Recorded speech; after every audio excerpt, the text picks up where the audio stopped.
612년 수나라 황제 양제가 113만 대군을 이끌고 고구려를 침공했습니다. 역사상 가장 거대한 군대였습니다. 30만 별동대가 요동성을 우회하여 평양으로 진격했습니다. 고구려는 멸망 직전의 위기에 처했습니다. 이때 한 장군이 나타났습니다. 을지문덕, 고구려 최고의 전략가였습니다. 그는 정면 승부를 피했습니다. 청야전술로 적군을 굶주리게 만들고 거짓 항복으로 적을 깊숙이 유인했습니다. 수나라군은 거짓 항복에 속아 평양 근처까지 깊숙이 진격했습니다. 하지만 보급이 끊긴 그들은 결국 후퇴를 시작했습니다. 을지문덕은 바로 이 순간을 노렸습니다. 살수강에서 고구려군이 기다리고 있었습니다. 댐을 터뜨려 강물이 적군을 덮쳤습니다. 30만 대군 중 2,700명만 살아 돌아갔습니다. 을지문덕은 단 한 번의 전투로 수나라의 야망을 무너뜨렸습니다. 수나라의 침공은 이어졌지만 을지문덕의 승리는 제국의 쇠퇴를 재촉했고 고구려는 한동안 동아시아 최강의 자리를 지켰습니다. 540년 신라는 삼국 중 가장 약했습니다. 북쪽 고구려, 서쪽 백제, 두 강국 사이에서 신라는 살아남아야 했습니다. 20살의 왕, 진흥왕. 그는 신라를 바꾸기로 했습니다. 진흥왕은 화랑도를 국가조직으로 재편했습니다. 청년 집단 향도를 국선제도로 체계화했습니다. 산을 달리고 검과 활을 익히고 명상으로 심신을 수련했습니다. 화랑, 그들이 신라의 새로운 힘이었습니다. 551년 백제와 동맹해 고구려를 공격했습니다. 한강 상류를 탈환했습니다. 하지만 2년 후 진흥왕은 백제를 기습했습니다. 553년 한강 하류까지 완전히 장악했습니다. 한강, 삼국의 심장을 손에 넣은 순간 신라는 이제 패권 경쟁의 중심에 섰습니다. 화랑들은 계속 싸웠습니다. 562년 200년을 버텨온 대가야가 무너졌습니다. 가야 세력은 완전히 사라졌습니다. 진흥왕 시대 신라의 영토는 2배로 커졌습니다. 진흥왕은 정복만 하지 않았습니다. 확장된 땅을 직접 순찰하며 국경을 돌에 새겼습니다. 북한산, 황초령, 마울령, 창녕 4곳의 산에 순수비를 세웠습니다. 여기까지 신라의 땅이다. 칼이 아닌 돌로 그는 영토를 선언했습니다. 진흥왕이 남긴 것, 땅을 넓히고 제도를 세우고 화랑과 불교를 나라의 중심으로 삼았습니다. 그가 연 길 위에서 신라는 1000년을 이어갔습니다. 돌에 새긴 그의 이름은 1500년이 지난 지금도 지워지지 않았습니다. 632년 진평왕이 서거하자 왕위를 이을 아들이 없었습니다. 그 자리를 장녀 덕만이 이어받았습니다. 선덕여왕, 삼국시대 최초의 여성 군주였습니다. 즉위 15년째인 647년 귀족 비담과 염종이 반란을 일으켜 왕경을 포위했습니다. 열흘간의 긴박한 상황 속에서 여왕은 알천, 용춘 등 충성스러운 장수들에게 출병을 명했고 반란군은 진압되었습니다. 여왕의 통치는 전쟁보다 국가 기반을 다지는 일에 초점이 맞춰져 있었습니다. 634년 분황사 석탑, 637년 동아시아 최고 천문대인 첨성대, 643년 황룡사 9층 목탑까지 이 건축물들은 모두 선덕여왕 시대 국력과 문화적 방향성을 보여줍니다. 반란 직후 여왕의 건강은 급격히 쇠약해졌습니다. 신하들이 어디에 묻히기를 바라시냐고 묻자 그녀는 짧게 말했습니다. 도리천에. 그녀의 무덤은 경주 낭산, 하늘에 가장 가까운 능선에 자리하게 되었습니다. 선덕여왕 이후 진덕여왕, 그리고 수세기 후 진성여왕이 왕위에 오릅니다. 신라는 3명의 여왕을 받아들인 나라가 되었습니다. 그 길을 처음 연 이는 바로 선덕여왕이었습니다. 1400년이 지난 지금도 첨성대는 같은 자리에 서 있습니다. 여왕이 남긴 것은 단순한 돌이 아니라 신라의 문화와 미래를 결정지은 방향성 그 자체였습니다. 595년 가야 왕족의 후손이 신라에서 태어났습니다. 아버지 김서현, 어머니 만명 부인. 532년 금관가야가 항복한 지 63년 뒤였습니다. 아이의 이름은 유신, 멸망한 나라의 핏줄이었습니다. 유신은 화랑이 되었습니다. 15살 중학에서 홀로 검을 휘둘렀습니다. 가야의 왕족이었지만 신라의 장군으로 충성할 길을 선택했습니다. 629년 고구려가 침공했습니다. 낭비성 전투에서 선봉을 맡아 적군을 무너뜨렸습니다. 그때 그의 나이 35살이었습니다. 648년 김춘추가 당나라로 떠났습니다. 김유신은 그의 사위였습니다. 당과 손잡고 백제와 고구려를 쳐야 합니다. 660년 여름 13만 대군이 백제로 향했습니다. 사비성이 포위되었습니다. 10월 18일 의자왕이 항복했고 백제는 멸망했습니다. 668년 마지막 전쟁이 시작되었습니다. 김유신은 74살이었습니다. 평양성 앞에 섰습니다. 9월 평양성이 함락되었습니다. 고구려 보장왕이 무릎을 꿇었습니다. 676년까지 그는 칼을 놓지 않았습니다. 673년 김유신은 79살로 세상을 떠났습니다. 신라는 그를 흥무대왕으로 추존했습니다. 신하에게 준 유일한 왕의 칭호였습니다. 경주 서학동 그의 무덤이 있습니다. 가야 왕손이 신라의 영웅이 되었습니다. 그가 이룬 통일은 천년을 이어졌습니다. 김유신 장군과 함께 백제와 고구려를 무너뜨린 신라. 하지만 아직 전쟁은 끝나지 않았습니다. 태종무열왕이 세상을 떠나고 새로운 왕 문무왕이 즉위했습니다. 이제 마지막 적이 남았습니다. 바로 당나라였습니다. 당나라는 한반도를 모두 차지하려 했습니다. 우리가 도와줬으니 이 땅은 우리 것이다. 문무왕은 결심했습니다. 우리 땅은 우리가 지킨다. 기벌포 바다에서 당나라 수군을 막아냈고 매소성에서도 신라 군대는 승리했습니다. 마침내 당나라 군대는 물러났습니다. 신라는 한반도의 주도권을 지켜냈습니다. 문무왕은 말했습니다. 내가 죽으면 바다에 묻어다오. 용이 되어 나라를 지키겠다. 지금도 동해 바다에는 문무왕의 무덤이 있습니다. 큰 바위 위에 세워진 수중릉. 문무왕은 약속을 지켰습니다. 바다의 용이 되어 통일된 나라를 영원히 지키고 있습니다. 가을밤 궁궐 안에서 칼날이 번쩍였습니다. 연개 소문. 그가 손에 쥔 것은 단순한 칼이 아니라 왕의 목숨이었습니다. 그날 밤 100여 명의 귀족이 피를 흘렸고 새벽이 밝아오자 고구려에는 더 이상 돌아갈 수 없는 새로운 주인이 서 있었습니다. 그것은 정변이었고 역사는 그것을 쿠데타라 불렀습니다. 그 이후 연개 소문은 말이 아니라 칼로 나라를 다스리기 시작했습니다. 마침내 당 태종이 대군을 이끌고 고구려로 쳐들어왔습니다. 안시성 앞 3달에 걸친 포위전이 이어졌지만 성벽은 끝내 무너지지 않았습니다. 그리고 겨울바람이 불어오자 황제는 물러났습니다. 연개 소문은 웃었습니다. 그리고 이렇게 말하는 듯 했습니다. 이것이 내 대답이다. 그러나 전쟁은 거기서 끝나지 않았습니다. 당나라는 다시 왔고 또다시 돌아왔습니다. 그렇게 20해가 넘는 세월 동안 전쟁은 반복되었습니다. 그 사이 연개 소문의 머리는 휘어졌지만 그의 검은 여전히 날카로웠습니다. 고구려는 그가 버티고 있는 한 쉽게 무너지지 않았습니다. 그러나 어느 날 늙은 장군은 끝내 눈을 감았습니다. 그 순간 나라를 붙들고 있던 힘도 함께 사라졌습니다. 아들들은 서로의 목을 겨누었고 형제의 피가 궁궐을 적셨습니다. 그 틈을 놓치지 않고 당나라와 신라는 기다렸다는 듯 군대를 밀어 넣었습니다. 마침내 평양성이 무너졌고 연개 소문이 지켜낸 나라는 그의 죽음과 함께 역사가 되었습니다. 백제 의자왕. 즉위 직후 신라의 성 40여 곳을 차례로 빼앗으며 강력한 군사력을 과시했습니다. 초기의 백제는 다시 한번 동아시아의 강대국으로 떠오르는 듯 보였습니다. 하지만 660년 신라와 당나라가 손을 잡았고 거대한 연합군이 백제를 향해 밀려왔습니다. 황산벌에서 계백 장군이 나섰습니다. 그가 이끈 병력은 단 5천에 결사되었습니다.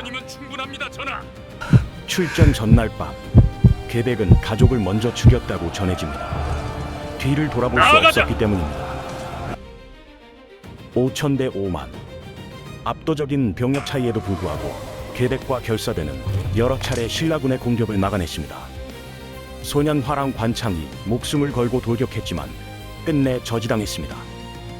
그러나 마지막 계백 장군은 전장에서 쓰러졌고 사비성은 함락되었습니다. 궁녀들이 낙화암에서 몸을 던졌다는 슬픈 전설이 남았습니다. 의자왕은 당나라 군대 앞에 무릎을 꿇었고 660년, 678년의 역사를 자랑하던 백제는 무너졌습니다. 하지만 계백과 5천 결사대의 이름은 오늘날까지도 우리 곁에 살아 숨쉬고 있습니다. 백제 최후의 자존심으로 681년 여름 20살 안팎의 젊은 왕이 즉위했습니다. 신문왕. 아버지는 삼국을 통일한 문무왕이었습니다. 그러나 즉위 한 달 만에 장인 김음돌이 칼을 들었습니다. 왕은 망설이지 않았습니다. 장인을 처형하고 왕비마저 궁에서 쫓아냈습니다. 반란에 연루된 귀족들이 숙청되었습니다. 통일은 이루었지만 신라는 아직 하나가 아니었습니다. 신문왕은 귀족의 힘을 꺾기 시작했습니다. 689년 노국이 폐지되었습니다. 귀족들이 땅에서 거두던 노동력, 왕이 그것을 빼앗아갔습니다. 대신 관료전을 주었습니다. 나라를 섬기는 자에게만 주겠다. 귀족들은 분노했지만 왕의 군대 앞에서 고개를 숙였습니다. 682년 국학이 세워졌습니다. 유교를 배운 관료들이 궁으로 들어왔습니다. 혈통이 아닌 충성으로 선발된 사람들이었습니다. 왕의 사람들이었습니다. 신문왕은 지도를 펼쳤습니다. 신라, 백제, 고구려 세 나라는 통일되었지만 여전히 세 개의 마음으로 나뉘어 있었습니다. 왕은 전국을 9개의 주로 나눴습니다. 구주, 각 주에는 왕이 임명한 총관을 보냈습니다. 5개의 작은 서울을 세웠습니다. 오소경, 서원경, 금관경, 남원경, 중원경, 북원경 귀족들을 서울에서 쫓아내 소경으로 보냈습니다. 옛 백제와 고구려 땅에는 신라인을 보냈습니다. 옛 신라 땅에는 백제와 고구려, 유민을 이주시켰습니다. 이제 우리는 하나다. 칼이 그은 새로운 지도였습니다. 682년 동해에서 피리 하나가 발견되었습니다. 만파식적, 만가지 파도를 잠재우는 피리. 신문왕은 그것을 보물로 삼았습니다. 피리를 불면 적이 물러가고 가뭄에는 비가 내리고 장마에는 날이 갠다고 했습니다. 이것은 신화였습니다. 하지만 그 안에 담긴 뜻은 분명했습니다. 더 이상 혼란은 없다.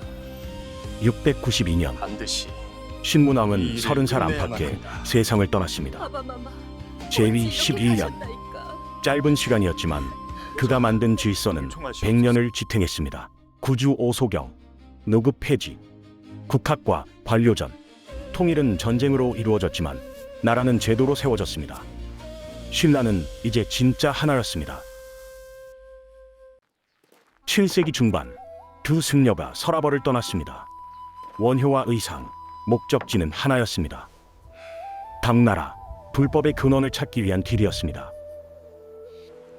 그러나 이 여정이 신라의 역사를 바꿀 것이라는 사실을 그들은 알지 못했습니다.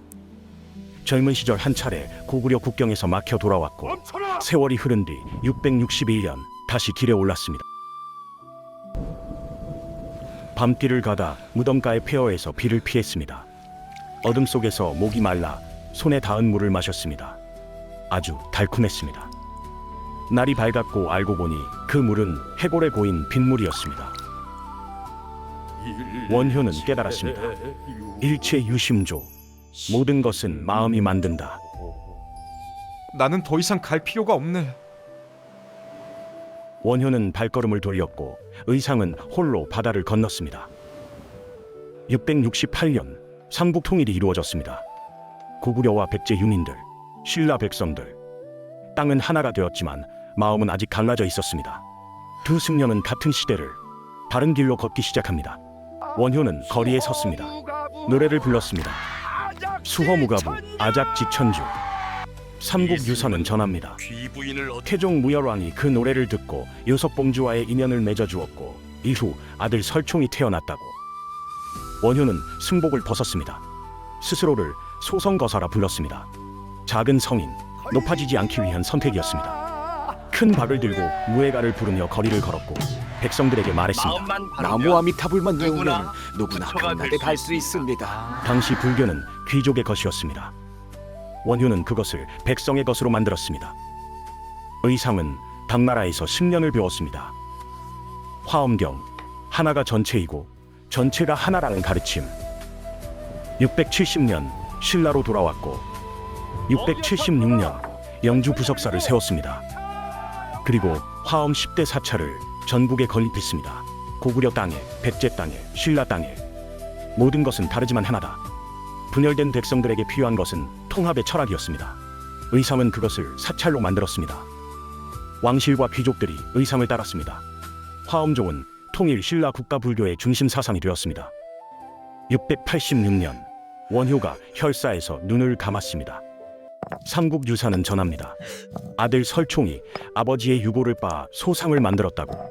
702년 의상이 77세로 입적했습니다. 한 분은 거리에서 백성을 품었고 한 분은 사찰에서 나라를 세웠습니다. 한 분은 불교를 쉽게 만들었고 한 분은 불교를 깊게 만들었습니다.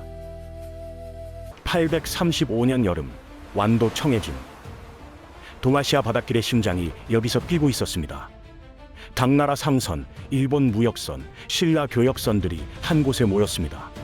장대사, 이번 철산비단 이 남자, 장보고. 월주요 청자 500점을 그는 당나라도 일본도 건드릴 수 없는 바다의 왕이었습니다. 하지만 그가 여기까지 오기까지의 길은 피와 눈물로 얼룩져 있었습니다. 장사와 의리를 함께하는 분이시오. 장보고는 완도의 한 섬에서 태어났습니다. 본명은 궁복, 활을 잘 쏘아 붙여진 이름이었습니다. 신라는 골품제의 나라였습니다. 아무리 능력이 뛰어나도 낮은 신분은 높아질 수 없었습니다. 810년대 장보고는 친구 정령과 함께 당나라 서주로 건너갔습니다. 당나라 무령군, 장보고와 정년은 탁월한 무예로 두각을 나타냈습니다. 군중 소장, 하급 장교까지 올랐습니다. 그러던 어느 날 장보고는 충격적인 광경을 목격했습니다. 해적들이 잡아온 신라 사람들이 노예로 팔려가고 있었습니다. 그날 밤 장보고는 결심했습니다. 고국으로 돌아가 이 참상을 막겠다고. 828년 4월 장보고는 흥덕왕을 아련했습니다. 그는 해적들에게 붙잡힌 신라인들이 노비로 팔려가고 있는 현실을 목격했고, 이 참상을 막기 위해 바다의 길목 청해에 군진을 세워 해적을 소탕하고 신라 백성을 지킬 것을 왕에게 청했습니다. 완도, 황해를 건너 당나라로, 남해를 건너 일본으로 모든 길이 이곳을 지나갔습니다. 장보고는 이곳에 요새를 세웠습니다. 1만 명의 병력, 평민도, 선민도 능력만 있으면 받아들였습니다.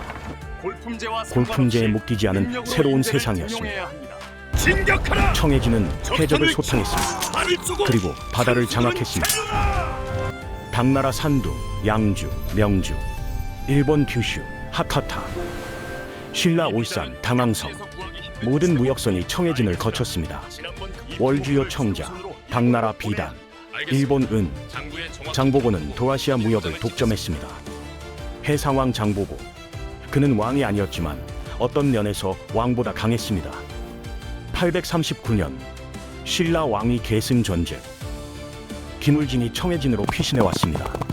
장보고는 내가 그대를 왕으로 만들어주겠소, 대신 내 딸을 왕비로 맞아주시오 라며 5천 병력을 보내 김우징을 신무왕으로 만들었습니다. 골품제의 벽, 천한자의 딸은 왕실에 드릴 수 없다며 반대해 장보고의 딸은 왕비가 될 수 없었습니다. 846년 장보고의 옛 부하 염잔이 찾아왔습니다. 방심한 순간이었습니다. 염잔이 장보고의 칼을 빼앗아 목을 쳤습니다. 해상왕은 쓰러졌습니다.